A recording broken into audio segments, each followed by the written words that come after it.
Welcome back to the Mountain Morning Show, and I am very excited to have our next guest here on the program. We haven't seen him for a little while, and we're happy he's back. It's Mayor Dana. Welcome to the show. Nice to see you, Joe. Good to have you here, sir. Especially this year as you prepare, I shouldn't say prepare, as you are in the middle of the run for the primary here for mayor. You've got two other people that, of course, are well known here in the community as well. And we kind of give everybody an opportunity to come and tell us a little bit about themselves. And we know quite a little bit about you. But I'm excited to hear, what made you decide to run again? Well, you know, it was interesting. After 12 years in office and about 9 years of going to council meetings prior to that, 21 years, I needed to walk away from it for a while and kind of reboot and try some new things. I started a new business, a little home improvement company, and during the last couple of years, both my kids have come back to Utah, which has been amazing. And you know, but I found I really missed public service. I really enjoyed the banter, the concept of getting to yes with folks on things. And right after the Olympics, we were able to reorganize the government so that it was geared towards kind of the four biggies that we face: open space, affordable housing, environmental issues, and growth issues. And I just felt, you know, it's time to give it another shot, and so let's see if it still resonates. Those four areas, you're not kidding. They're hot buttons. They are right now, especially when you think about probably the two big ones, I suppose: population growth, and with that, affordable housing. Right. Let's talk about a little bit of each of those. Why don't we kind of run them down a little bit? So talk about, for a moment, your thoughts on affordable housing, because this is a challenge for anybody that works up here. Sure. You know, basically, I think there's kind of a pendulum in terms of the difference between whole ownership and rental units. Right. And so I think there was a period of time where we felt, okay, we have a pretty substantial amount of units that are market rate in rental. We have a certain amount of deed-restricted rental units, but we're seeing people want to buy in. And so there was a move, a concerted effort, I think, to try to develop more whole ownership affordable housing. So the Park Avenue project that's going on right by City Park now, we were able to procure that land while I was still in office, and the land over by the Senior Center, which is going to have a project that will probably start later this summer. And we also negotiated the Park City Heights affordable housing project. So there's a lot online. There's a lot that's coming, and I know the current council's very behind that, which is great. But now we're starting to hear from people that, well, wait a minute, there's not enough rental units. And especially this last winter, you know, we saw cases where people were, 40 people living in one building coming into town with the J1 population. And so I think it's part of, become part of the lexicon of the city, that this is something that we're doing, that we're bought into, and that the part of the funk and charm of our community is that socioeconomic diversity and how important that is. Will we ever be able to house the whole workforce? I don't think so. No, I don't think so either. Is there a time when we actually start looking at, maybe we should be partnering on things outside of the city too, to make sure, because the workers are coming here, and so the idea of working with Summit and Wasatch County on some of the projects, I think is super important now. So I do, and I know people, just as we were in the 70s when we came here, we had to be creative too, and people were like, oh my God, it was so affordable back then. Well, you only made $1.75 an hour, and which is basically what restaurant workers are making now. And so it's like, God, real estate was so cheap then. Well, not when you don't make a lot of money.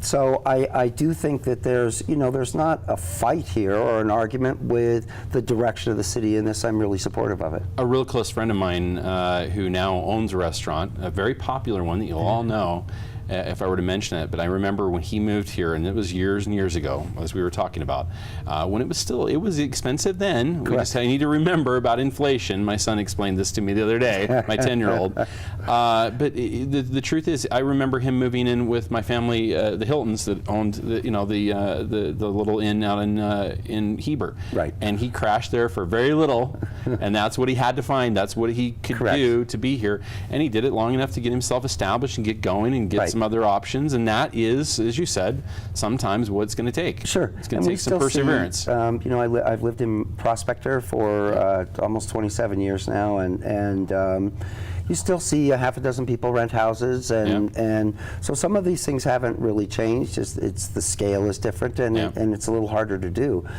And that kind of goes with the whole population issue, because to a certain extent, our actual year-round residency hasn't changed all that much. No, it's about the same. It's about the same as it's been for almost a decade. What's changed is the ownership in the community in terms of second home owners.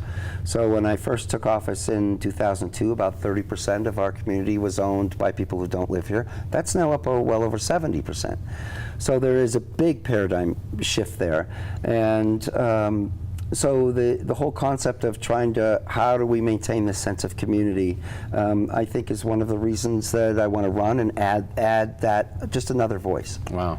All right, environmental, let's talk about that a little bit. Yeah. This one's always been near and dear. That's really the thing, if we were to say one thing about Mayor Dana, probably the big part, right? That was a super big issue. The big thing for you. And it wasn't just the green elements, it had to do with environmental cleanup and things like that associated with our mining past.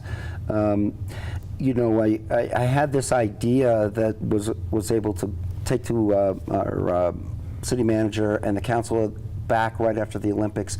We were able to kind of redefine who we were, and associated with that was developing City Hall to answer those questions, deal with the big four. So it's kind of become part of the lexicon. So we created the Department of Sustainability and started looking at carbon footprints and how do we do offsets, and I do think that's still a huge effort on behalf of the city. The environmental cleanup issues are ongoing. And we were able to get several of they used to be called Superfund sites, they're now referred to as surplus, but we were able to get those archived and cleaned up, and so I think the efforts just need to be proud. Yeah, there's no doubt our water is a lot better. Our water is better, and improved that a lot. And that was one thing I was super proud of during our tenure, was to be able to secure a long-term source of funding, because we would get so much from mine tunnels and we would get so much from wells, and now we have this long-term contract with Weber Basin that we are able to procure more water if we need to. And some people think that that's kind of a curse, because if we've got the water, that means that we can build more. And to a certain extent, we will.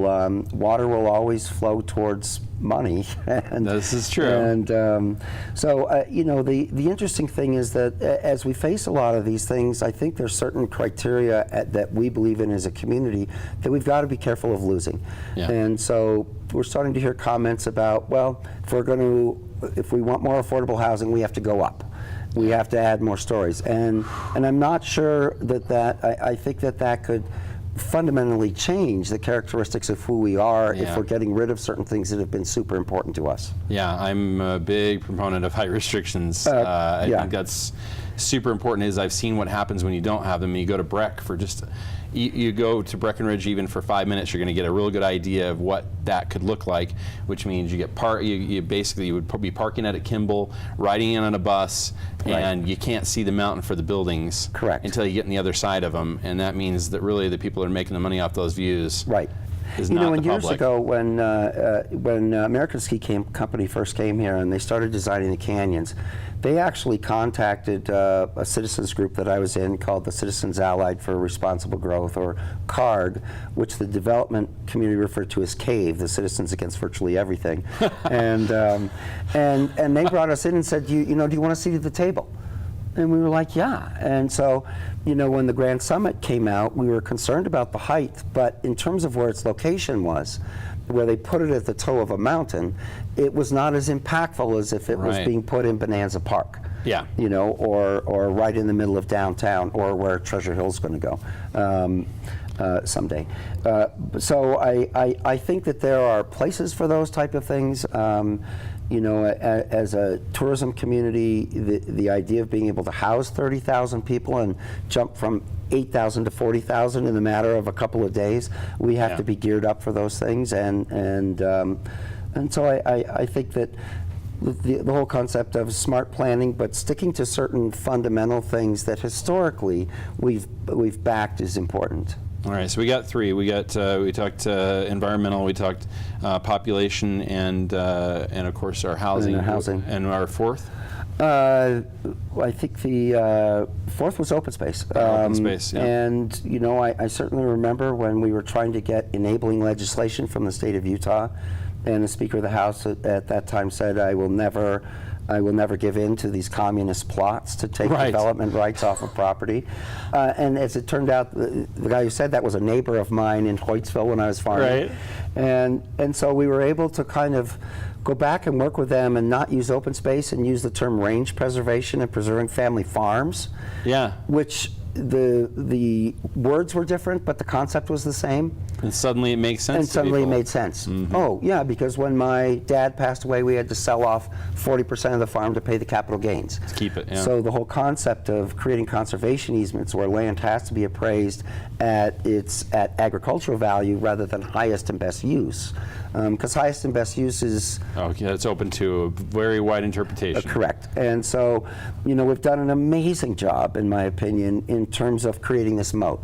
And now we've got more than 10,000 acres in western Summit County that's either permanently protected or deed restricted. So I think we're doing really well on that issue too. So to a certain extent on the Big Four, it's not, I'm not running against the current administration or against the council. It's just adding another voice that maybe has a little more history to it. And I think when we're actually looking at the issues, the biggest one that faces us, in my opinion right now, is the status of the Latino community. Yeah. And if it was any other group in town, seniors, women, a religious group, we'd be all over it. We'd be going crazy. And people are very afraid right now as to what's going to happen. So the concept of having outreach towards the community from the city, great, and I'm fully supportive of that. And I think there can always be more done there. But this needs to be taken to the next level. This needs to be us working with the state and taking that to the federal delegation about coming up with some type of humane immigration law so that people aren't living in fear. And those are relationships you've established, which is the point. And it's funny because I'm proud of my relationship with Rob Bishop and Orrin Hatch, and sure, there's a lot of things we disagree on, but I think a lot of people probably don't remember, like the April Mountain open space that we got. That was BLM land and was going to be slated for development on a hilltop. Federal government was going to use supremacy to do it because we don't allow building on ridges. And Rob Bishop got us a seat at the table on a Senate subcommittee, and we testified. And that by the end of the meeting, the committee told BLM, you need to turn this land over to the city as permanent open space. When we had the Air Force that wanted to build a big hotel here years ago, both Orrin Hatch, John Huntsman, and Rob Bishop ended up helping us try to determine what was best, and came out publicly saying this could hurt the brand of Park City. Yeah. So that's an amazing thing. Along with the brand, last year we had the argument with Vail, speaking of brands. That was one of the things that got me thinking again about participating. Right. And that was a scary moment, let's be honest. A lot of people don't realize where we were headed with that, but that wasn't what it could have meant for businesses in this community is, guess what? You get to start all over again. Right, and you were talking about Breck a minute ago, and Vail does own the name Breck. Yeah. Breckenridge. And so people have to go through Vail in order to start a business if they have that name in it. I just didn't think that was appropriate. But the one thing I learned, a long time ago was you be as tough as you can on the issue, but you can not make it personal. Yeah, you got to be nice. soft on the people.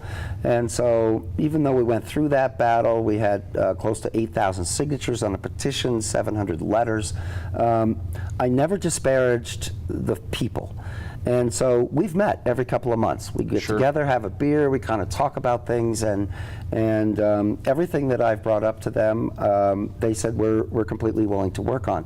Wow. So here we're Park City Mountain, but outside of the state of Utah, it's Park City, Utah is the ads. It's still branded Here's what's that way, happening in Park City, Utah. And it's not all that's happening in Park City, Utah. So I think we need to, continue to work on that transition. Yep. Start to kind of revisit that and get us to a place where we all feel a little more comfortable. Correct. And I felt, at the time it was being disrespectful of our history and our culture, and I'm finding resonance with Vail in terms of, yes, we're opening to trying to figure that out better. Awesome. All right, we're going to take a quick break, come back and ask you 10 fast questions. Okay. Okay, that's coming up, and then we'll let the mayor get back to the business of running. That's happening right here on the Mountain Morning Show. We'll be right back. Welcome back to the Mountain Morning Show. Continuing our conversation with Mayor Dana. We're down to some rapid fire questions here real quick. So let's talk a little bit about what Mayor Dana's all about. Favorite color? Blue. All right. Are you a Mac or a PC? I'm a Mac. Favorite food? Tacos. Tacos. You got a place you like to go? My kitchen. Yeah, even better. Okay. Your favorite place to go on vacation? Mexico. Yeah, you like Cancun, is that right? No, we actually have a family farm and a place in Puerto Vallarta. And Nayarit, north of there. Nice, okay. Let's see, favorite sport? Soccer. Soccer. Favorite team? I would say probably Boca. Really? Okay, that's a good one. All right. Your favorite thing to do on your time off? Walk. Really? Yeah. Okay. Particular trail? No, just anywhere in the neighborhood. Okay. Let's see. Best friend's name? Lisa. Oh, it's tough. Yeah. And then lifetime goal. What's the big one? Lifetime goal. To make a difference. That's how you want to be remembered, making a difference. Yeah. All right. Well, we sure Thank you, appreciate Joe. a little Really time with appreciate you. it, man. It's Mayor Dana. Don't forget the primary's coming up. In what? How long are we? A week? August 15th. August 15th Yeah, a couple of for the weeks. primary. So make sure you participate because we've given you the opportunity to meet your candidates. We still have more to come. But the point is, if you're not part of the process, you have nothing to complain about. So you want to be part of that, surely. And the primary is coming up on August 15th. We'll be back. We're talking about the eclipse of the planetarium right after this.